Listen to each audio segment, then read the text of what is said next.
There's not even a terminal building at the airport in Muzaffarabad, but it's been the center of the biggest humanitarian airlift since Berlin after World War II. The UN, US, European Union, and Pakistan have been working here with one goal: helping the 3.5 million people left homeless by last October's devastating quake survive the winter. Relief workers had feared a second wave of exposure-related deaths over winter, especially among those who remained in the remotest villages, places completely cut off after the quake. But after 30,000 tons of food and relief supplies were flown in, spring arrived. A catastrophe averted, says Keith Ursel, who heads the UN's World Food Program here. One of the biggest emergencies here was going to get shelter to the people before winter. So there's so much energy and effort put towards shelter and food that it was met. The need was met, basically. A mild winter was crucial to the success of the relief effort. In this village of Gaipur, Shukriya Jan and her family got by with food aid in this tiny shed built near their collapsed home. It has served as kitchen and bedroom for 9 people. We used the warm clothes that we had before the earthquake. It was difficult, but God provided. Much of the energy in the relief effort was directed at getting people out of their destroyed mountain homes and into tent camps at lower altitudes, which were warmer and closer to supplies. Now the government says it's time for them to go back. Altaf Salim heads a committee the government set up to oversee the transition from relief to recovery.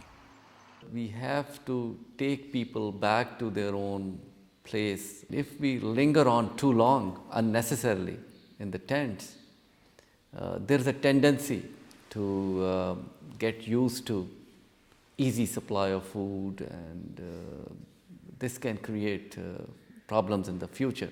To make sure people don't become dependent on handouts, Pakistan's government ordered all free food distribution stopped by March 31st, except for those widowed or maimed in the quake.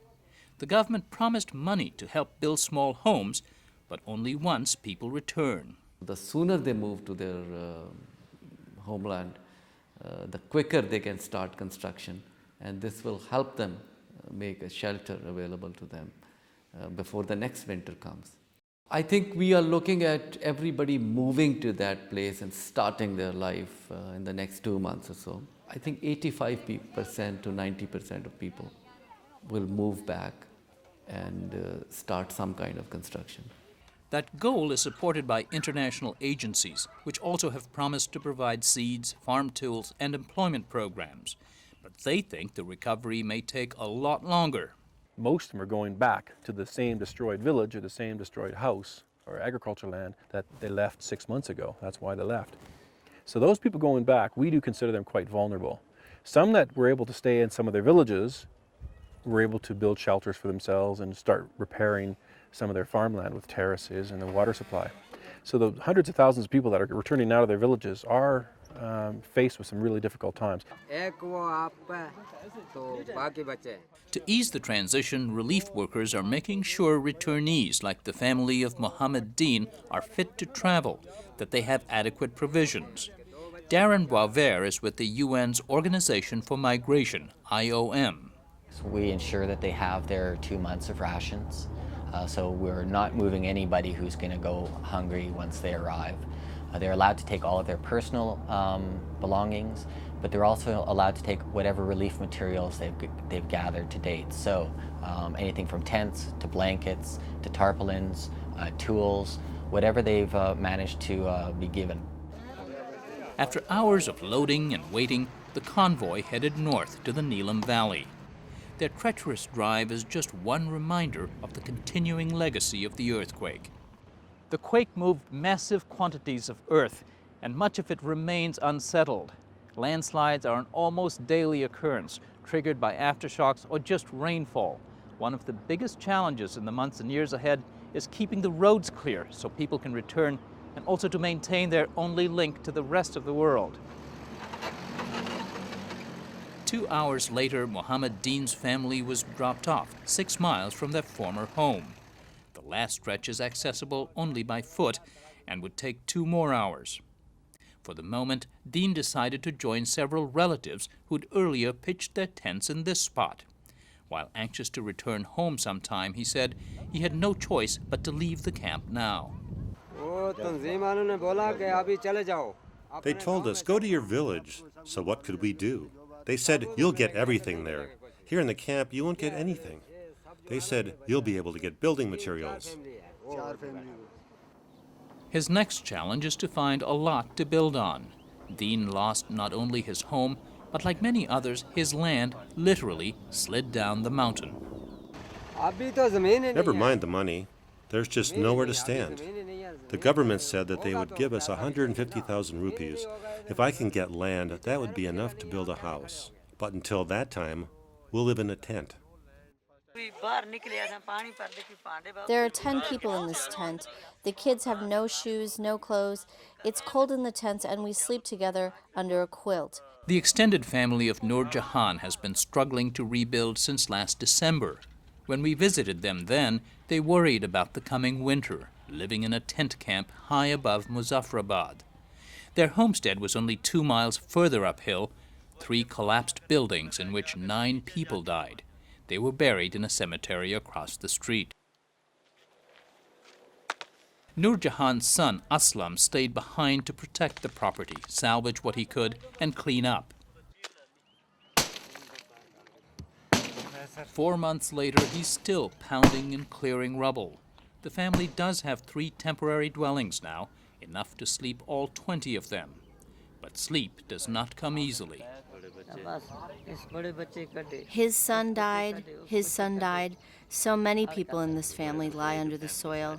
So many young ones have gone. I don't even sleep. It was a day of judgment for us. They also worry about how long it will take for the promised assistance to reach them. Government compensation won't cover the rebuilding costs they add, and materials like sheet iron for walls and roofs are hard to find and hard to transport to their mountain home. The rain and storms are heavy here and the water comes in. We need corrugated iron sheets for roofing. That would be good, because when it rains heavily, the water really comes in. Pakistan's government received $6 billion in international aid, money separate from relief aid, that's to be used for long-term rebuilding. How efficiently and transparently it spends that money will be watched closely, says the UN's Boisvert. There is $6 billion, and in a country like this, that's a lot of cash to actually begin reconstruction. We need to make sure that that money is spent well, that there's no corruption involved in that. The Pakistan government says it will hire international auditing firms to oversee its expenditures. Out of the rubble of this tragedy, Altaf Salim says is a unique opportunity to rebuild a region and improve its standard of living. But it will take time. There are close to 6,000 schools that need to be built, 800 medical facilities, including basic health units, bigger hospitals. There are 2 universities that are to be built. So I think a lot of money will go there. Then there's transportation sector. We have to build some bridges, some roads, some waterworks. Because you will realize that this infrastructure was built over a 58-year time frame and collapsed in less than 58 seconds. And now people expect that we will rebuild them in 58 days. So it has to take longer. First, the government hopes most people will rebuild their shelters by next winter.